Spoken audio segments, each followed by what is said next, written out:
Hello friends, I am Pastor Andrew Kalai.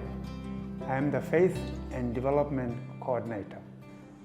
The theme I want to share with you is the throne of grace. This is taken from Hebrews 4, verse 16, which reads, "Let us then approach the throne of grace with confidence, so that we may receive mercy and find grace to help us in our time of need." Last week, the world, in particular the Commonwealth, which PNG is a part of, received the sad news about the passing of His Royal Highness Prince Philip, Duke of Edinburgh. Prince Philip was, of course, the husband of Queen Elizabeth II.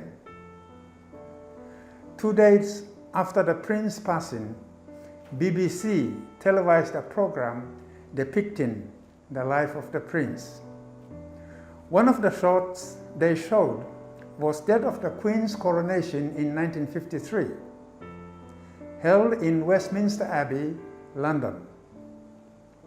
In the same shot, they showed Prince Philip taking the oath as consort to the Queen.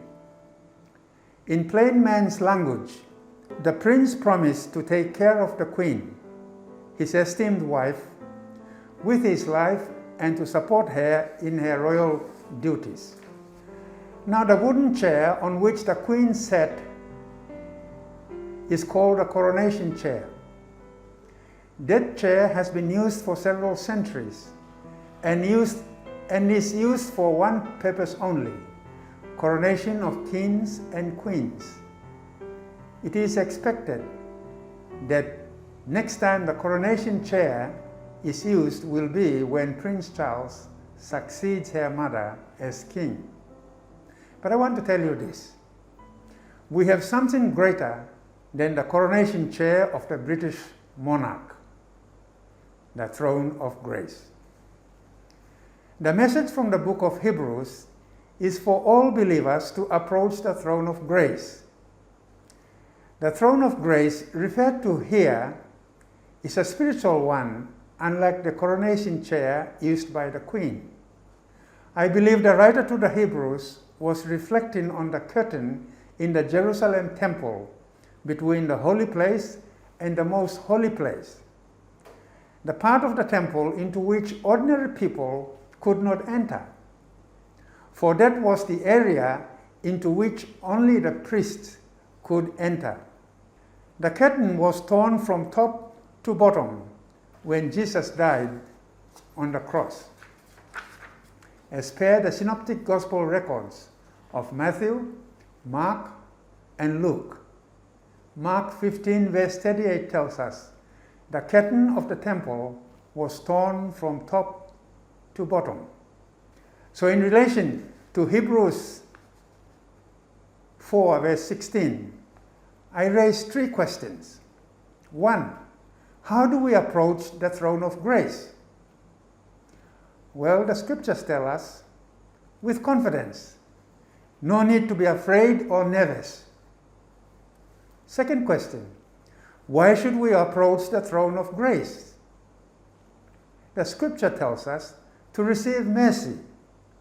Luke chapter 1 verse 50, we read, "His mercy extends to those who fear him from generation to generation." To find grace, in John 1 verse 16 we read, "Out of his fullness we have all received grace." Grace and mercy of God will bring us into his presence. Exodus 33 verse 14, God speaking to Moses, the Lord replied, "My presence will go with you, and I will give you rest." Grace and mercy of God will give us God's peace. Romans 15 verse 33, "The God of peace be with you all." Grace and mercy will give us God's power to withstand the power of Satan and sin. Psalm 68:35 says, "You, God, are awesome in your sanctuary, the God of Israel gives power and strength to his people. The final question: when can we approach the throne of grace? Anytime. We can turn to God in faith. Anywhere. For the throne of grace is spiritual, not physical. And when is the best time to approach the throne of grace? According to the last phrase in Hebrews 4 verse 16, in our time of need. So my friends, I urge you to approach the throne of grace. Christ's death has opened the way to the throne of grace. You can approach the throne of grace in faith with confidence. There you will find grace and mercy. This is our time of need.